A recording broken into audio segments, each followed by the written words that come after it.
Quick tip for today, I see a lot of beginner and intermediate students tend to jump into their practice sessions without reviewing the fundamentals. And I think that's a huge mistake because reviewing your fundamentals is a way to prime your brain, yourself cognitively, and your motor skills so that when you get into the meat of your practice session, or even when you go and perform, you're more aware, you're more mindful, and you're more ready to go. It basically accelerates the learning process and improves the performance process when we review our fundamentals ahead of time.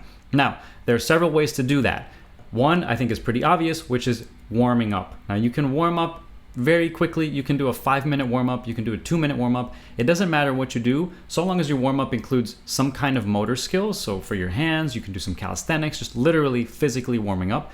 And it should include some concentration warm-up, right? Thinking about the music that you're playing or that you're going to play.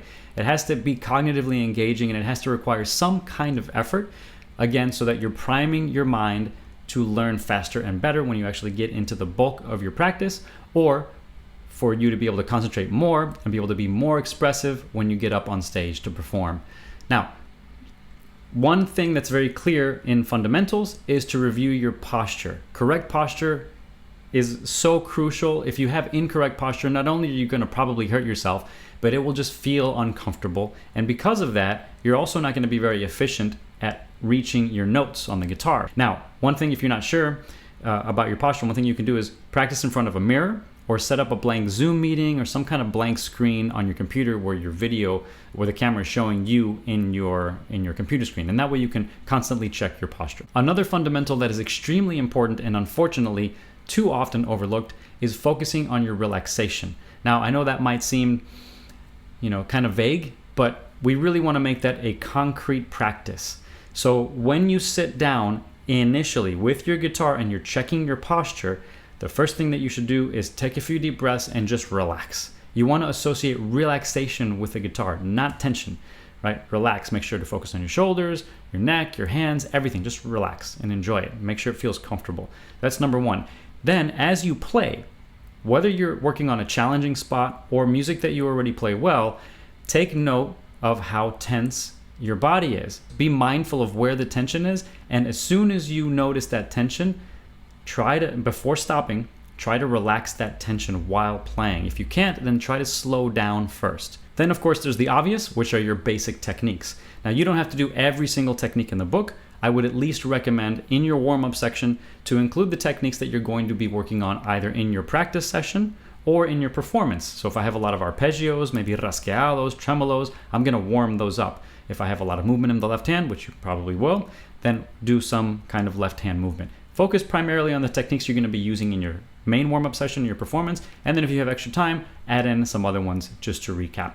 Now, while you're doing that, another fundamental that you can work on is to make sure that you're playing expressively. And by expression in music, we're talking about 4 main things: dynamics, which is your change in volumes, your tone or your timbre, the actual sound of the note, the quality or sound of the note, not good or bad. I guess that's part of it too, but literally if it's a brighter sound or a darker sound, you can change that up. We're talking about tempo variation, how fast or slow you go, and you can change that up. Rhythm and rhythmic variation, you can change your rhythm as you go. Those are the main 4. So dynamics, timbre or tone, tempo, and then your rhythmic variation. So in your warm-up, when you're working on your basic techniques, let's say you're working on your thumb, pick an expressive technique like your dynamic variation and make sure to play that starting quietly, then get really loud, then get quiet again, change it up a little bit. Do the same thing for your rhythm, change the rhythms. Same thing for your timbre. You can, in the guitar, you can play toward the bridge for a brighter sound, toward the fretboard for a rounder sound, etc. It's a quick thing that you can incorporate into your practice, into your warm-up already. Another fundamental skill that you want to make sure you work on is your timing. Basically, you want to make sure that when you start a piece at a certain tempo, you end a piece hopefully at around the same tempo. You don't want to deviate too much from that. You want to make sure that you're pretty solid as you're going through your music, and one of the best ways to do that is to put a metronome on. There are many ways to use a metronome.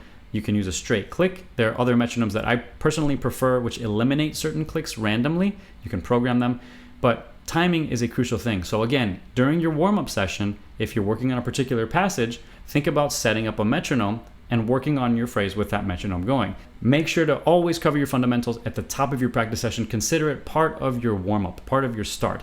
All excellent musicians, all successful musicians have some kind of warm-up where they cover their fundamentals at the top of their practice or before performance. Now, a big question I'm asked often is exactly how much time should I spend on a warm-up? How much should I spend on my practice session, etc.? Well, I made a video that you should click on the screen right now where I go into detail so I can show you exactly how much time you should spend on each section of your practice depending on how much total available time you have.